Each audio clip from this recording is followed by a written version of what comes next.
Estamos justamente con Rafael Quinteros, que habíamos anunciado que iba a venir un ratito a charlar con nosotros, sus quehaceres, tiene tantas cosas, Rafa, pero se hace un tiempito para venir a charlar, aunque sea un ratito con nosotros. Y hoy vamos a tocar un tema bastante especial, porque tiene que ver con una palabra, la antinomia. Sí. Antinomia, que es una especie de contradicción, por ejemplo, entre algunas leyes. Porque deriva la palabra de ley también, ¿no? Nomia es ley. Sí, nomos es la palabra ley nomos, en griego, entonces sencillamente habla de la no ley, defender la no ley. Bien. Vayamos bien. a esa contradicción, o sea, proponer vivir sin ley, vivir sin ley. Porque la antinomia, por ejemplo, en algunas leyes, suponete que hay dos leyes parecidas, pero alguna tiene algún ribete especial que se contradice con la otra, pero que apuntan a lo mismo, ¿no? Entonces por ahí prevalece la ley más de mayor jerarquía. No sé cómo se hacen ese tipo de cosas, ¿no? Sí, cuando hay una valoración de ley, hay una ley superior y una ley inferior. Exactamente. Y cuando los dos pudieran tener conflictos, prevalece o debiera prevalecer la ley superior. Por ejemplo, como para meternos en tema para la gente. Hay leyes, por ejemplo, que se hacen acá o se dictan algunas cláusulas para la municipalidad, para los ciudadanos. Pero hay leyes provinciales que también tienen más o menos la misma orientación, pero pueden contradecirse en algunos puntos. Creo que prevalece la ley provincial. Exacto. Por ejemplo, cuando todos hicimos el curso para sacar el carnet de conductor, estudiamos un poquito las leyes, y el semáforo en rojo no se debe cruzar, eso es una ley. ¿Sí? Sin embargo, si hay un zorro gris habilitándote para cruzar porque hubo un accidente o está gendarmería o lo que sea, ahí el semáforo en rojo pasa a segundo plano y se impone una ley prioritaria. ¿Sí? Aunque cruces en rojo, te está habilitando una ley superior. Claro. Entonces, en caso por un bien superior, suponte que hay un accidente, bueno, vas a frenar cuando tenés que escapar o salir. Entonces, ahí en ese caso se puede violar, entre comillas, una ley porque hay una ley superior que te habilita. Un poco creo que te referís a eso. Como para que la gente tenga una idea cuando hablamos de antinomia, ¿qué significa? Sí, básicamente antinomia es anti-ley. Directamente no querés saber nada con la ley. Se me viene un ejemplo interesante que sería para otra charla. Por ejemplo, cuando en Europa se escondía a judíos cuando venían la SS buscando para matarlos, esclavizarlos o demás. Entonces se desobedecía una ley nacional, ¿sí? Que era la pesquisa de judíos, por un bien superior, que era preservar la vida, por ejemplo. Entonces más de uno escondió judíos en su casa, en su sótano, desobedeciendo la ley, pero priorizando una ley mayor, que era preservar la vida. Que ¿sí? Es como una ley natural, ¿no? Exactamente. Entonces un poco creo que tiene que ver con eso, y es una discusión muy interesante esa para tenerla quizás en otro programa, el tema cuando hay conflictos de dos leyes, cuál debiera prevalecer. Perfecto. Bueno, y el tema central de hoy, ¿de dónde va apuntado antinomia en este bloque a la no ley, por ejemplo? Bueno, la preocupación mía y de muchos ciudadanos, obviamente, es la poca consideración que se tiene con la ley, el poco respeto que se tiene a la ley, arrancando desde los chicos, faltándole el respeto a los padres, faltándole respeto a un agente o a la policía o gendarmería, minimizando su función. Su función exactamente, y lo que está investido. Minimizando. Entonces veía pasar en el programa de Fantino que pasaban a un policía, un patrullero con 2 o 3 policías solamente, que no lo dejaban pasar. No sé bien, no me acuerdo bien la situación, pero le pegaban al cristal, al vidrio del patrullero, por poco no le pegaban al policía. El policía, con mucho criterio y dominio propio, tratando de calmar las cosas e irse. Así que lástima. Para evitar... Claro, pero qué poca presencia pudiera tener ahí la ley. Pero bueno, los policías actuaron de forma correcta porque después... Porque además que la ley los obliga a eso. Hay leyes que le prohíben a un policía actuar en algunas ocasiones que debería, por ejemplo... restaurar la paz en el momento, en el lugar, y muchas veces se ven obligados, como decís vos, a dar la vuelta e irse para evitar después males mayores, porque el peso de la ley cae sobre ellos, se actúa. A veces sí, a veces hay que revisar un poquito eso, porque si no, justamente todos quebremos la ley, todos faltemos el respeto a la policía, y nuestros hijos ven eso porque está bien. Entonces, claro, hay algunas cosas que se juegan en este tipo de cosas, porque ahí se ve muy clara la antinomia, ¿no? Hay algo que deberíamos respetar, que es la ley, y sin embargo, por algunas contradicciones que tenemos, porque se mezcla todo, se dice, bueno, represión, se dice, volvemos a la dictadura, se empiezan a utilizar esas cosas justificando la actitud de algunas personas que van en contra de la ley, o sea, golpear a un policía, golpear a un vehículo, va en contra de la ley, no lo podés hacer, y sin embargo se escudan en que, no, es que si no es represión, si no es dictadura lo que hace la policía. Me parece que ahí está una gran antinomia, ¿no? Hoy tenemos un conflicto, una lucha filológica, o sea, que tiene que ver con las palabras. Entonces, le hacemos decir a la situación lo que nos conviene. Una cosa es hacer cumplir la ley y otra cosa es volver a la represión de hace 20 años atrás, 30 años atrás. Sí. Inclusive le gritaban a los policías, asesino, y eran policías que salieron a trabajar como todos los días. Exactamente. Entonces, tenemos un gran problema con eso y nadie quiere respetar la ley. Estamos todos hablando de la gran final extendida, no sé cuándo se culminará, River Boca, y todos tenemos presentes los episodios de personas inadaptadas tirando piedras. Y no por hablar solamente de River, eso cualquier equipo. Pasa en todas las canchas. Pasa en todas las canchas. Tomó una magnitud mayor por el entorno de esta final. Porque se organizaron y supieron que tenían ese flanco ahí de ataque nada más. Otro equipo también lo podría haber hecho, y recién hablábamos fuera de aire que si bien decimos, bueno, son 5 inadaptados, 10, no creo que sea tan simplista el asunto, no podemos ser tan reduccionistas. Que yo eso lo dije esta mañana de que por ahí, cuando uno empieza a escuchar algunas noticias, algunas cosas que tienen que ver con el trasfondo que tuvo este ataque, porque por ahí uno dice, bueno, yo tengo, no sé, me siento como un poquito tranquilo de que los que atacaron fueron poquitos, ¿no? Uh-huh. Fueron 15, y había mucha familia ahí en ese grupo de hinchas de River que estaban con la mujer, con el chiquito de la mano, y ninguno se lo vio a tomar una piedra del suelo para arrojarla.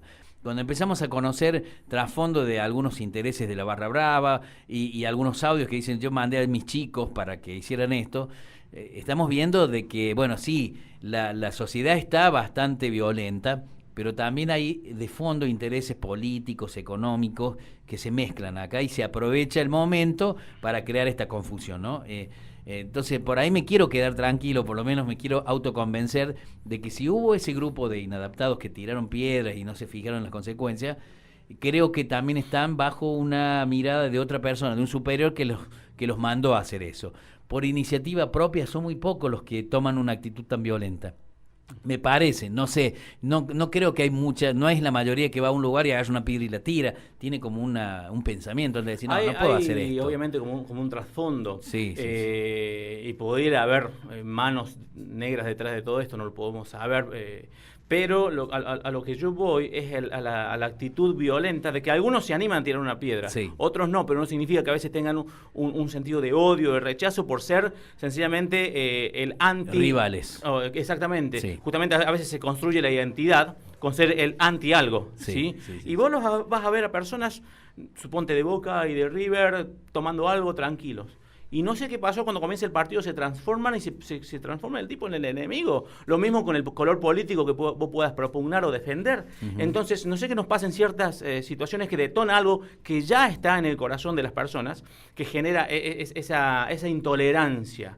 ¿Sí? Sí, y lo que vos marcabas, que lo charlamos 2 minutos fuera de aire, y que me parece también muy interesante porque es también una forma más de ver esta situación, porque yo decía, bueno, no son tanto la gente que toma esta actitud, pero hay muchos que no levantan una piedra del suelo, pero sí a través de redes sociales son mucho más violentos, con las cosas que dicen, con las cosas que se insultan a sus rivales, ese tipo de cosas sí está muy marcada en nuestra sociedad. Hay ciertos extremos, como bien mencionabas vos en las redes, ahí que vos ves lo que se escriben, pareciera que si se tienen al frente se matan. Sí. Y a lo mejor son personas tranquilas, pero vos ves que eso hay en el corazón está metido de en el corazón. Persona. Entonces, eso de la no tolerancia, de no respetar el pensamiento del otro o el color político del otro, o en este caso algo deportivo que debiera ser un entretenimiento folclórico nuestro, bueno, de hecho estas imágenes salían al mundo y a mí me daba... vergüenza ajena. Sí. Pero somos de alguna manera así. ¿Por qué? Porque en general no queremos respetar la ley. A ver, todos somos de alguna manera desobedientes a los padres. Nos cuesta naturalmente obedecer. ¿A quién puede decir, hoy cómo disfruto obedecer? Cuando sos chico, cómo disfruto hacer la cama y hoy no me dejan salir y quiero... Qué lindo que mi vieja qué hermoso que mi vieja no me deja salir con mis amigos. Tareas. Entonces, naturalmente no queremos obedecer, ¿sí? Obviamente hablamos de gradualidad en estos casos, donde, bueno, hay límites y donde la gente va a obedecer. Pero el problema es que a veces, como hablábamos vez pasada, la gente obedece. ¿Por qué obedece? A veces por temor, por una cuestión pragmática. El pragmatismo tiene que ver con hacer cosas que resulten en conveniencia, que sean efectivas. Entonces, ¿por qué? Por ejemplo, no cruzo un semáforo en rojo, bueno, para que no me saquen una multa. ¿Por qué? Porque a lo mejor alguien pudiera salir dañado y son buenas motivaciones. Pero eso a veces está divorciado de mi carácter. Obedecer una ley porque es lo correcto. Porque es lo que se debe hacer. Porque hay una diferencia en hacer lo correcto por conveniencia, porque si no me sacan una multa o puedo accidentar a alguien, y hacerlo porque simplemente es lo que debo hacer, porque es lo correcto, es la actitud que debo tomar en ese momento, en esa circunstancia. Y para poner dos palabritas con C, una cosa es hacer lo correcto y otra cosa es hacer lo conveniente. Claro. Yo a lo mejor viajando, ahora todos pensamos en las vacaciones, si pudiéramos salir, y pensamos en no exceder la velocidad, porque a lo mejor hay cámaras, hay un radar, entonces no excedo velocidad, no porque es la ley o es lo correcto, sino que quiero evitar multas, entonces apenas pude, y después nos comunicamos, en el kilómetro 127 ahí, y bueno, todos aflojamos ahí y después seguimos acelerando. ¿Por qué? Porque la ley no la obedecemos como una cuestión de carácter, sino sencillamente como una cuestión de conveniencia. Entonces no estamos... Esto nos trae la realidad de que ni siquiera estamos convencidos de que eso es lo correcto, ¿sí? Lo hacemos porque nos conviene. Entonces es un tema también muy, muy, muy interesante. Así que tenemos esa antinomia, esa anti-ley, y a veces nos basamos por los generalismos. Y hay un pensamiento sociológico llamado leyes generalistas, que las tomamos como principios de orientación, ¿sí? Si el semáforo es en rojo, bueno, eso es un principio de orientación, ¿sí? Porque depende... si estoy apurado o no estoy apurado, y el fin podría justificar los medios, como hablábamos vez pasada. Sí. En la película, a mí me gusta ver mucho las películas de Piratas del Caribe. ¿Te acordás que en una situación entre los piratas decían, bueno, este código de Bartolomeo, no me acuerdo cuál más de ellos se referían, este código sencillamente es una guía, no hay por qué obedecerla necesariamente. Entonces, una cosa es, se toma la ley como algo para obedecer, ¿sí? Porque es lo correcto, y otra cosa es una guía. Entonces tengamos cuidado porque a veces las leyes, más allá de ser guías, son taxativas y son para cumplir. Exactamente. Entonces tenemos estos generalismos, entonces cada uno va a obedecer o no de acuerdo, se va a guiar por eso de acuerdo a la situación. Y ahí viene el famoso pensamiento de Joseph Fletcher, que habla de la ética de situación o situacionismo, donde yo voy a definir qué es correcto de acuerdo a lo conveniente y de acuerdo al contexto, ¿sí? Y alguno va a decir, bueno, en nombre del amor se proponía, bueno, ¿quién define el amor? ¿El amor de quién? ¿En función de qué? Muchas veces, mal entendido, el amor tiene que ver con el hedonismo, tiene que ver con lo que me provoque más placer a mí, tiene que ver con el egoísmo. Para retener a alguien, para un montón de cosas. Exactamente, tiene que ver con el utilitarismo, que me dice que, bueno, queremos el mayor bien para la mayor cantidad de personas. Eso dice el utilitarismo. Eso es correcto en un sentido, pero a veces, detrás de eso, quizás una minoría pueda no estar amparada, ¿sí? Entonces, ¿quién es la mayoría? ¿Quién tiene la razón? ¿Quién puede decir que está bien y que está mal? Entonces, en función de eso, por ejemplo, nuestros viejitos podrían ser una molestia, una carga social y económica. Entonces, la mayoría que produce, se podría mirar así en forma utilitarista. Los que producen son los que debieran tener otra posición en la sociedad. Y quienes ya no producen, bueno, se habla un poco de eutanasia, pasiva o activa, que podríamos hablar después de eso. Los niños se lo toma de otra manera. Hay gente que es una carga. ¿Por qué? Porque es utilitarista. Apuntemos a quienes están produciendo. Los que ya no sirven, los descartamos de alguna manera, aunque lo digamos con otras palabras. Sí. Entonces, bueno, todas estas cosas, en la ética de situación, pues el utilitarismo, como te dije, el pragmatismo, qué es conveniente, qué no es conveniente, qué sirve y qué no sirve. Por ejemplo, en el mundo del fútbol, el presidente de Boca, a mí como boquense me gustaría jugar el partido. Y si lo ganamos en la cancha. Y si lo perdemos, nos comeremos el gaste de por vida y lo perdemos en la cancha. Sí. Yo creo que es el pensamiento general de todos los hinchas de Boca, porque es como que pierde valor el partido si no se juega. Es como, sí, lo ganaron, pero... Otro sabor. Entonces, sí. justamente, ahí permíteme dos palabritas que después las desarrollamos. Se habla mucho de la deontología y de la teleología. ¿Qué es esto? La deontología tiene que ver con el deber, con lo que yo debo hacer, ¿sí? Se enseña mucho, en cualquier carrera universitaria se enseña eso que tiene que ver con el deber. Y la teleología tiene que ver con el fin, ¿sí? O sea, a veces no importa tanto los medios, sino el fin. Entonces, a veces, sin ánimo de juzgar, quizás el presidente de Boca está encolumnado en la teleología, en el fin, ganar la Copa, que le den la Copa, que le quiten los puntos de arriba y se lo den a Boca, ¿sí? No está quizás pensando en el deber de decir, bueno, debiéramos jugar. Si es un partido de fútbol, se gana en la cancha. Entonces vos fíjate, a veces podemos hacer las cosas porque es lo correcto, porque es lo que se debe, o solamente porque estoy orientado a un fin. Nuestra filosofía argentina es ganar como sea. No sé si vos escuchaste esa frase muy futbolera. Bueno, ¿qué significa ganar como sea? Sí. Hay toda una filosofía, todo un eso. pensamiento. No importa cómo se juega, nada, sino lo importante es el resultado. El fair play pasa a otro plano y demás, o en todo caso era el fair play para la foto, una cuestión más que nada política, ¿sí? Hablaba con profes de acá de Anfuni, gente que hace deporte, lo preocupado que están, que la nueva generación de deportistas, nuestros niños, están aprendiendo de esa manera de hacer deporte, ¿sí? Donde ya el respeto al compañero, donde ya el tercer tiempo que se habla de los jugadores de rugby que comen juntos después y demás, ya termina siendo algo más que nada político, pero la esencia se está perdiendo. ¿Por qué? Porque todo está en función del fin, de que quiero la Copa, de que si no traigo la Copa es una tragedia, así somos los argentinos. Entonces, si no obtenemos el resultado que yo quiero, me frustro. Y hemos hablado muchas veces que no estamos acostumbrados a frustrarnos, y a veces como pequeños niños pataleamos, ¿sí? Porque no estamos acostumbrados a un no por respuesta. Y se le quita en nuestra sociedad el significado a la frustración, al dolor y al sufrimiento, porque es una sociedad que no quiere sufrir y no quiere tener dolor, y a mí me parece correcto no buscar el dolor adrede, ¿sí?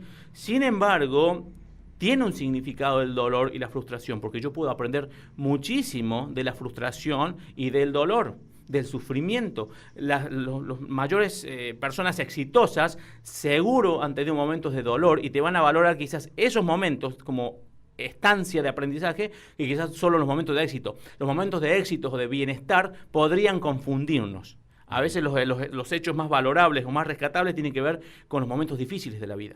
Entonces, en esta sociedad que solo busca el placer, que se supone que nadie se frustra, que se supone que nadie sufre, le quitamos el valor intrínseco a eso. Repito, no debiéramos tener una mirada monástica de buscar sufrir a propósito. No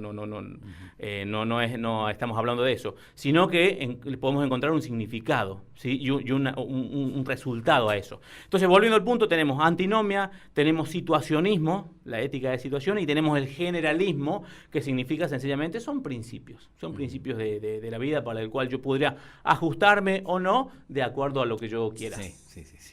Bien, la verdad, hay una pregunta que la podríamos desarrollar en otro programa, porque ¿por qué nos pasa esto? Ya que hablamos de nosotros, de la sociedad, de cómo somos, ¿por qué nos pasa en el fútbol? Porque tenemos el claro ejemplo, lo mencionaste vos, los rugbyers, el ejemplo que dan en la cancha motiva que el espectador también se comporte de la misma manera, y no solo es el rugby, por ahí ponen en bandera en el rugby, pero también lo hemos vivido con el hockey, con un comportamiento impecable de las jugadoras y de los asistentes. Lo vemos, qué sé yo, con deportistas de elite, como ciclistas, que tienen una conducta intachable y sus seguidores tienen esa misma conducta. ¿Por qué en el fútbol? No sé si es el fanatismo, eso creo que habría que planteárselo. ¿Por qué nos pasa esto en el fútbol? Porque, claro, el fútbol es como el deporte que más nos gusta, pero no todos no todos siguen el fútbol. Sí, bueno, el fútbol tiene un carácter muy folclórico y popular, y puntualmente es el deporte más publicitado, es el deporte más evidenciado en redes y en programas de televisión. Culturalmente el fútbol para Argentina es muy importante, pero sencillamente eso es un retrato de lo que somos en el fondo, no es que solamente sea ese deporte. Obviamente podríamos hablar de la ética de otros deportes mucho más rescatables. Pero porque el público se comporta diferente también en los eventos de rugby. hemos visto, presenciado por televisión, vienen equipos del mundo a jugar contra Argentina y en los mismos equipos que juegan en provincial, en Córdoba, que encontramos partidos, y el público se comporta de forma espectacular. Por eso me llama la atención qué nos pasa en el fútbol. Bueno, hemos perdido tres cositas, me parece a mí. Esto que mencionaba bien, lo deontológico, que tiene que ver con el deber, y lo teleológico, que tiene que ver con el fin. Yo creo que en el fútbol estamos enfocados solo en el fin, solo en el resultado, solo en la Copa. Ni siquiera ser subcampeones nos sirve. Sería vamos a vivir como un fracaso, tanto los de Boca o los de River, salir segundos en una Copa, aunque nos matamos haciendo una buena carrera ambos equipos. Sí. Lo vivimos como un fracaso porque solo nos importa ser campeones como sea. Con escritorio, sin escritorio, como sea. Entonces, eso yo creo que el fútbol está muy, muy orientado a eso, más allá de las cuestiones también económicas, obviamente. Sí. Quizá otros deportes mucho, que también tienen esta nota, pero tienen mucho más claro la parte deontológica, que tiene que ver con el deber, con el respeto, así como con el tenis, con el pacto, con verdaderos pactos de caballeros. Sí. Y quizás se hace más foco en eso. Y hemos perdido tres cosas como sociedad. Hemos perdido el sentido del deber, hemos perdido el sentido de la vergüenza y hemos perdido el sentido de la culpa. Son tres elementos que queremos divorciarnos como sociedad. No se habla, como dijimos recién, del deber. Se habla muy poco, porque hablamos no de lo correcto, hablamos de lo conveniente, no del deber. No se habla mucho de la culpa. A veces, el hecho de sentir culpa, dice, no, está mal, no tenés que sentir ninguna culpa.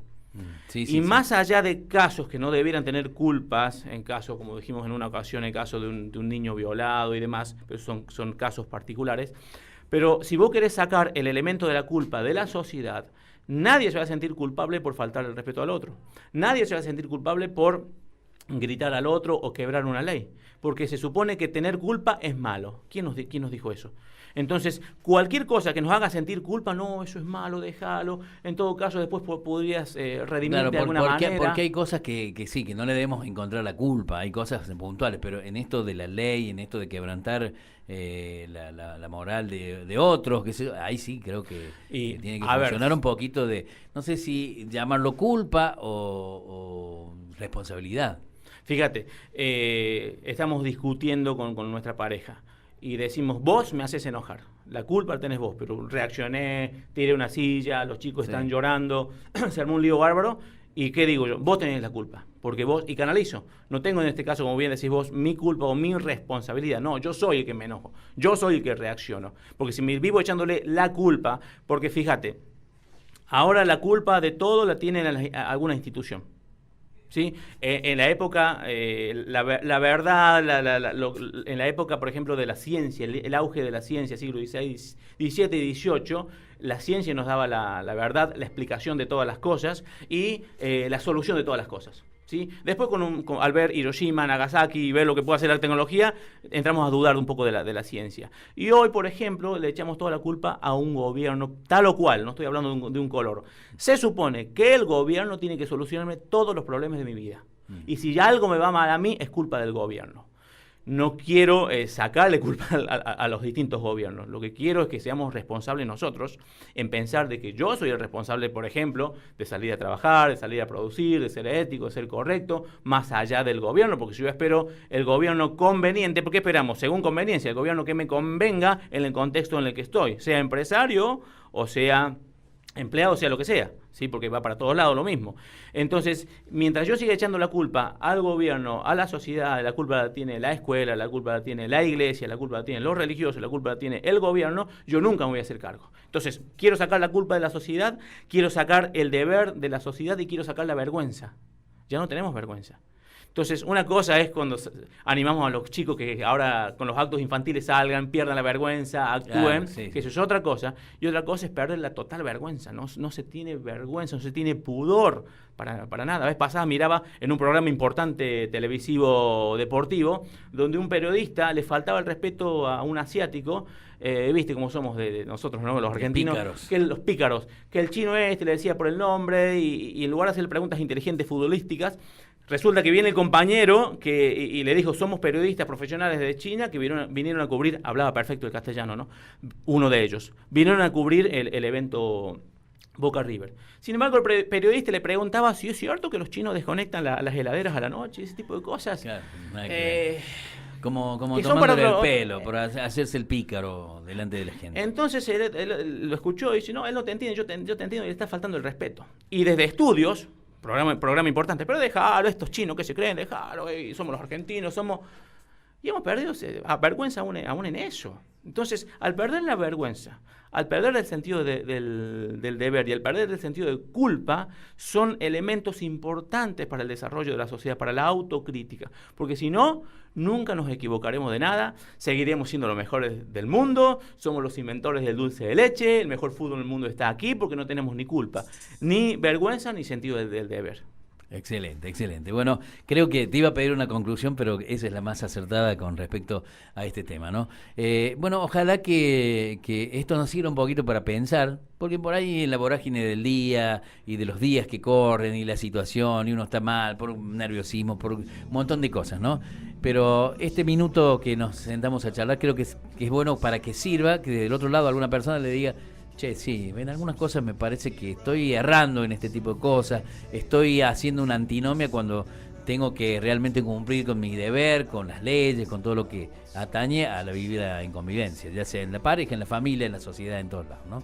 Exactamente, sí. Bueno, excelente. Como siempre, Rafa, un gusto tenerte aquí y nos encontramos el próximo jueves. Dios ¿Te parece? Estaremos, sí. Estaremos aquí disfrutando. Quería felicitarte públicamente. Me invitó Rafa la vez pasada a disfrutar de una ceremonia muy hermosa que hicieron en la iglesia de Barrio Paz.